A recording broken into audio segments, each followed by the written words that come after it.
Hello and welcome. I was not originally going to pick up the free comic book day book for the Teenage Mutant Ninja Turtles. I wasn't. The website on it did not catch my eyes.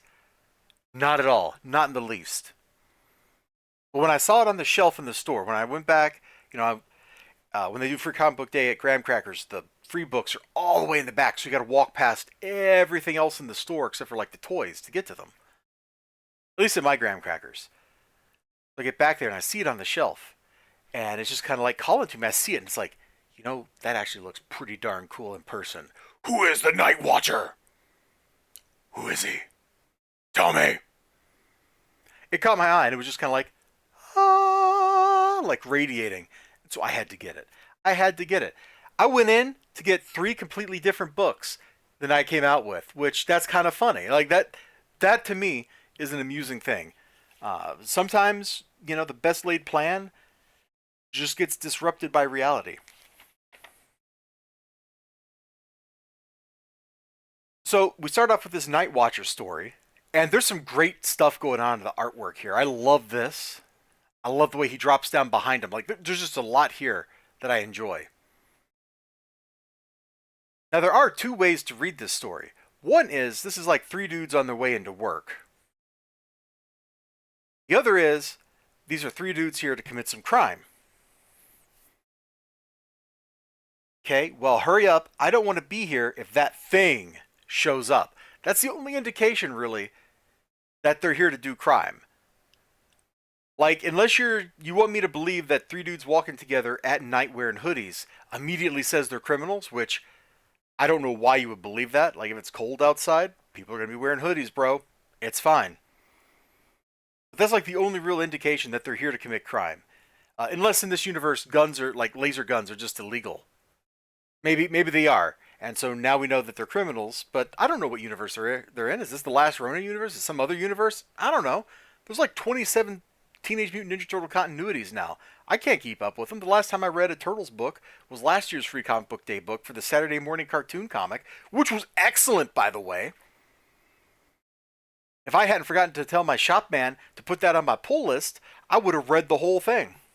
Anyway, there's a good little action sequence here and a good little twist about Mr. Beaky Bird guy here. So this was a fun little story, and if we go with the interpretation that they're here to commit crime because a dude pulls a gun when they're attacked, all right, cool. This turtle dude has just prevented crime. Congratulations. Other stories, Splinter's Day Off, is just a fun, timeless Ninja Turtles story. This could fit into the old cartoon timeline, the movie timeline. Like, it just fits in seamlessly with a lot of Turtle stuff. Splinter's here trying to meditate. All the Turtles are all doing their own thing. Leonardo's making a pizza, Raphael's boxing, Michelangelo's playing Mario or whatever, and Donatello is trying to resurrect a robot. Because why not? Well, as time goes on, Splinter kicks them all out because they're driving him crazy. He's like, I need a day off. And he gets a day off.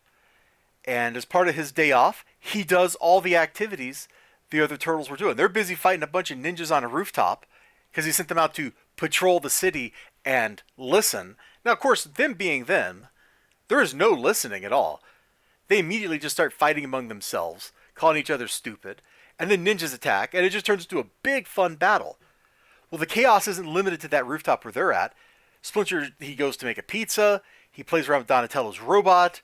The robot actually comes to life. He listens to music, like he's doing all the stuff they were doing. And so the juxtaposition of the chaos that the turtles are having on the rooftop to the chaos that Splinter has inside the house, and then the funny ending, it's a timeless story. You could set this in a lot of different turtle continuities and it would work fine. I had a blast reading this. This was a hoot.